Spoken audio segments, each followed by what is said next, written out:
Hey, how's it going? And welcome to another video. So 2020 was, it was a year. Out of all the years I've been alive, it was definitely one of them. You know, in the grand scheme of things, it really wasn't like the worst year for me personally. I got a college degree, I started dating my girlfriend. It was a pretty good year for the channel.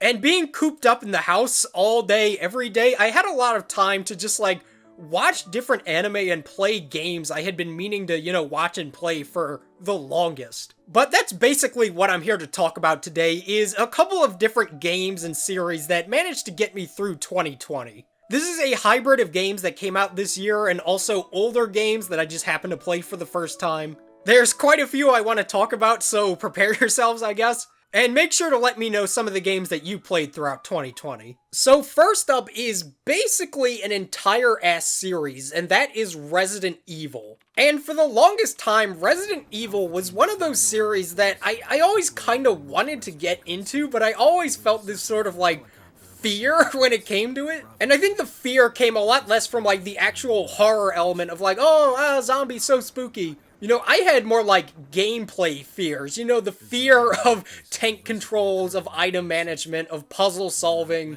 That's the shit that scared me. And for the longest, I had played and finished Resident Evil 4. For a long time, I was representing the culture of, guy who has played and finished Resident Evil 4, but none of the rest of them. And I just had a catastrophic amount of Resident Evil games on Steam that I've gotten just through like different humble bundles and random shit. And so one day, I think this was towards December of last year, I just decided, you know what? Fuck it. I'm going to play Resident Evil games. And that's exactly what I did. And I gotta say, I'm pretty impressed. I made some good progress throughout this series. It's like some kind of character development for me. I went from being, like, nauseatingly afraid of playing them to finishing one and being like, yeah, let's go on to the next one. And if you want, you can kind of backtrace through my Resident Evil journey. I put up a video for most of the games I ended up playing and finishing. I finished Resident Evil 1 Remake, RE2 Remake, Resident Evil 3, 0, 5, 6... Code Veronica. Like, I went through a pretty sizable chunk of the series. The only ones that I'm, like, really missing are the original Resident Evil, which I plan on playing at some point, Revelations 1 and 2, and then Resident Evil 7. In the original RE2, I've gone through Leon A. I need to go through Claire B at some point, but it really stands out to me as being like a series of games that I never expected to really like. I was almost kind of putting myself through them initially just to like have some sort of gamer street cred. It was more about the idea of saying, you know what, I overcame my fear of like gameplay mechanics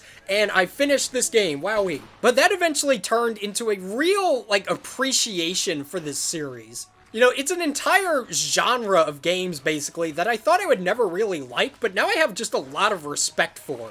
They're very well designed games, I'll give them that. And it's also nice just being able to kind of go through the entirety of Resident Evil without feeling any kind of sense of like bias about, oh man, Resident Evil 6, the worst video game ever made. So it's a good feeling, being able to say, yeah, I've played all these games pretty much. There's a couple I'm still missing, but I've played most of these games. I kind of understand like the history of the series, the progression of it. And out of all the things on this list, this is definitely the entity that was the most foreign to me. The rest of these are like RPGs, action games I'm familiar with. Stuff that I kind of already knew would make me happy, but this is definitely the one that I just said, you know what, I'm gonna go for something totally different, I might not like it, and I ended up really enjoying it, and I'm really glad I decided to just give Resident Evil an honest try. So, now we're gonna jump from like the horror of Resident Evil to the fun cutesiness of Animal Crossing, aka the savior of March. Animal Crossing New Horizons pretty much was the game in March that kind of occupied like my entire playtime. And it was just such a great substitute for like living an actual life. Because when it came out, that's when the quarantine was really starting to ramp up. And it was just nice having that as a substitute for like real life progress. Yeah, I'm not able to go to school anymore, but guess what I can do? Talk to my villagers, trade turnips. And it was just a lot of fun, having that as like a social substitute, going to everybody's islands, getting new furniture and stuff to show off, getting your island just right. It was a lot of fun. And because of the nature of Animal Crossing, you know, having to wait for actual time to flow, this is gonna make me sound like a fucking total loser, but it genuinely did make it feel like throughout those couple of weeks, like, time had meaning. You know, it wasn't just Wednesday, another day of nothing. It's, oh yeah, Wednesday, now the museum is done, or whatever it happens to be. Oh yeah, it's a new day, time to go check out the shop. And you know, it was just those little bits and pieces of feeling like you were working towards something that made Animal Crossing so much fun. And you know, over time, I did start to slow down on it. I haven't checked out my Animal Crossing in quite a while at this point, but I'll always remember those couple of weeks when Animal Crossing New Horizons was like the thing to play, and when it was also just my substitute for like an existence.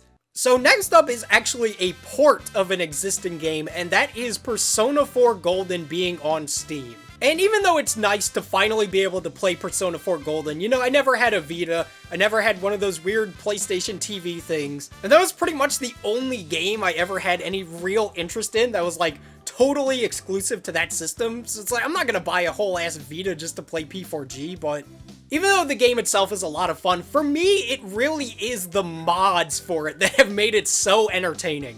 I'm sure you've all seen either one of my Persona 4 Golden modded videos, or you've come down to one of the streams. Doing those has really been one of the great delights of this entire year. I mean, it just, it really pleases my evil little brain being able to, like, turn Rise into Belle Delphine, turn Dojima into Peter Griffin, give Nanako a big mouth. It's just a wonderful world of chaos, and it's made the run-through of P4G so much fun. You know, seeing the chat's reactions to the mods every time they pop up is so enjoyable. I absolutely get a kick out of that. But it's been a lot of fun over the past, you know, basically half a year at this point, living in the world of horrible, messed up modded Inaba. And shout out to all the fantastic mod makers on Game Banana who put so much love, dedication, and evil into these mods. So Persona 4 Golden on Steam, absolutely a bright spot in this year.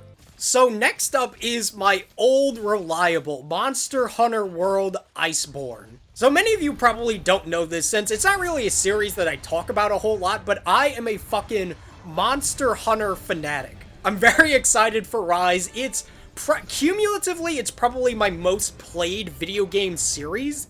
You know, I've dumped hundreds of hours into the various games. Like, I played a catastrophic amount of Monster Hunter 4 Ultimate, Generations and Gen Ultimate I played a ton of, Monster Hunter World, and when Iceborn finally came to PC, I was ready to submerge my brain into the world of Monster Hunter once again, and that's exactly what I did. You know, for the longest, that is kind of just what I played, was Monster Hunter World Iceborn. It really is just one of the most, like, addictive, satisfying, fun games. You know, between the console release of Monster Hunter World and getting it on PC, I think World became, like, my most played game ever. Another game on this list may have surpassed it just in terms of, like, raw total time played, but yeah, for a while, I mean, Monster Hunter World Iceborn was pretty much just, like, what I played, and that was pretty much the only thing I streamed for a good while. You know, this happens pretty much any time a new Monster Hunter comes out. Like, that's why I'm so excited for Rise, because the same shit is gonna happen, but anytime a Monster Hunter game comes out, that pretty much just becomes my existence for a while. You know, I'm this insane person who likes to get pretty much almost every weapon for every monster. You know, it's just that pretty much endless feeling of progression in Monster Hunter that's so satisfying. It feels like there's always something to do, there's always some way to, like, improve your gear. There's always some stronger monster out there. And just the amount of monsters in the game and shit to do, I really do feel like it would be one of my, like, desert island games. You know, one of the few games, if I had to choose just like a couple to take with me, I would definitely take Monster Hunter World Iceborn. But yeah, Iceborn, really enjoyed it, had a lot of fun with it. I'm ready for that Monster Hunter Rise, baby. Alright, next up, this is the big boy. I would say this is the game that, like, has sucked the most time out of me this year, and that is Final Fantasy XIV. Kind of similar to Resident Evil in a way, I have always had this weird fascination with wanting to get into an MMO, but just never really being able to. This is such a weird thing to romanticize, but I've always kind of felt this longing to experience kind of like, you know, the stereotype of somebody playing World of Warcraft all night long, gaming with your guild, doing raids or whatever. But I spent so long in this state of mind kind of thinking that the opportunity for me to even do that had passed. I described it as it's too late syndrome. It was kind of the feeling of like, no matter what, it's too late for me to get in on, you know, Final Fantasy XIV or World of Warcraft, which were the two I was kind of targeting. Either because these games have been out for too long, I'm never gonna catch up, I'm never gonna have the real experience, I'm never gonna be able to find somebody to, like, get into it with, and that's kind of just how I felt like things were gonna be for a while.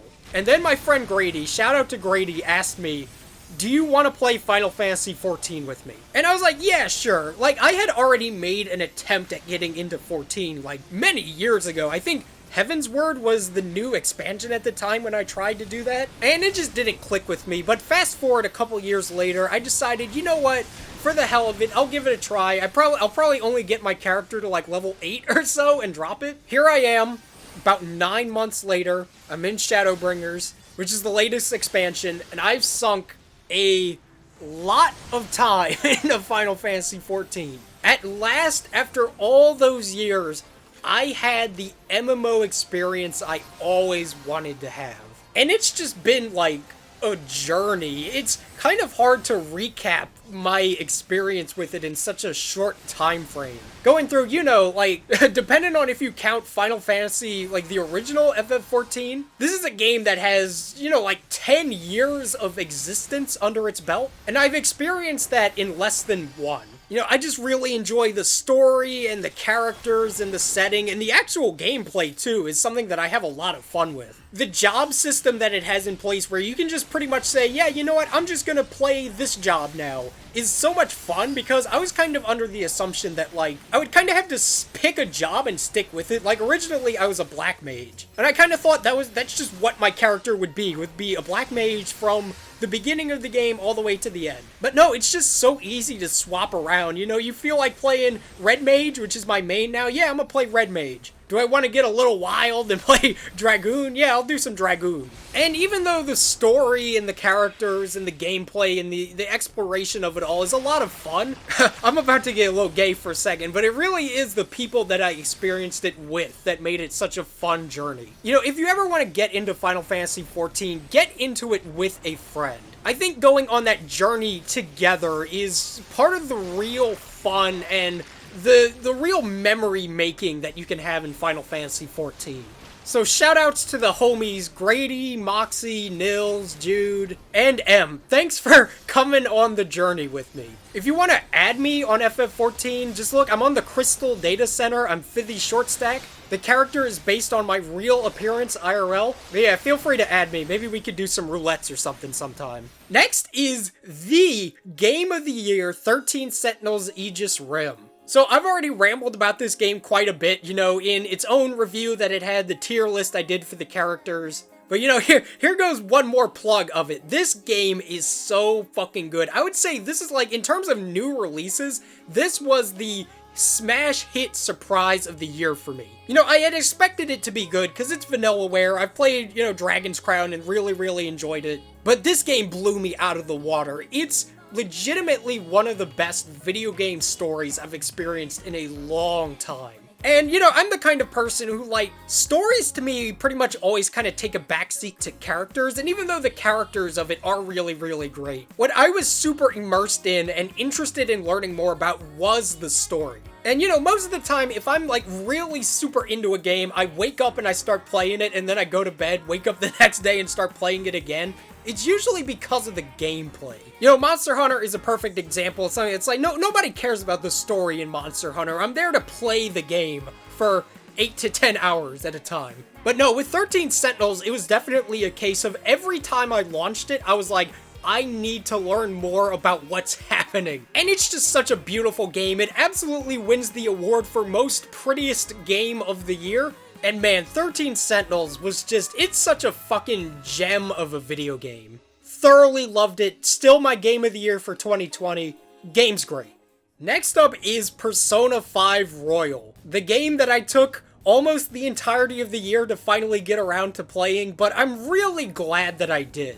I'm gonna be saving most of my thoughts on the game for later videos. I already have at least 2 planned for it, but yeah, it was just so much fun. Like, immersing myself in Persona 5 like that again, it kind of gave me flashbacks to the long-forgotten year of 2017 when it first came out. Of just, like, every day doing these 8-hour play sessions. Like, pretty much the entirety of my days over the past few weeks has been dedicated to P5R. And I'm thoroughly enjoying the 3rd semester. Technically, I haven't finished it yet. By the time you watch this, I probably will have finished. But yeah, it's just been really enjoyable, and I think more importantly, it's kind of reignited that spark in me that, like, just enjoys Persona 5. It's just been so much fun getting to spend time with these characters again, to re-immerse myself in the day-to-day life of Persona 5. The gameplay is so much fun, and I'm definitely very happy that I got it. So, look forward to a couple of P5R videos whenever I do end up making those. And yeah, P5R, really enjoyed it. And so for the final entry here is technically not even a game, it's a DLC, and that is Virgil in Devil May Cry 5. I guess technically thinking about it, Monster Hunter World Iceborn was also a DLC, but whatever. What are you gonna do, stab me? But yeah, Virgil, I don't know how much I've really expressed this, but Virgil is one of my favorite characters from anything ever. He's like, whenever I think of shit that I think is cool, it's Virgil. Virgil is the sickest. I had pretty much a day one love affair with Virgil from the second I saw him in DMC3. It's like, oh man, he's the coolest. He does that fucking thing where he, like, cuts an enemy and then puts the Yamato back in its sheath and then they feel the cut. That's the coolest shit ever. And I always say, like, DMC5 was my game of the year for 2019, and I always said the one thing that would push it over to being my favorite Devil May Cry over 3 is playable Virgil. DMC5 is now my favorite Devil May Cry game. Virgil is so much fun to play. This is probably my favorite version of the character. I mean, he just has so much shit he can do. He's so stylish. He's so fucking cool. All of his different crazy super attacks he can do, like World of V, where he becomes V for a bit. Judgment Cut End. It's like, oh, I'm having a fucking coom over Virgil. And Virgil really was, I would say he's the final, like, real hurrah of 2020 for me. He's the last kind of thing in this year that came out that's making me think, yes, very, very, very good. God, Virgil, I want to go launch DMC5 and play as him some more now. Oh, he's the coolest! But yeah, Virgil in DMC5, absolutely the final treat of 2020 for me. But yeah, that's been the video. I hope you all enjoyed. Of course, make sure to let me know what some of the games that got you through 2020 are. Thank you all so much for watching, and I'll see you guys next time.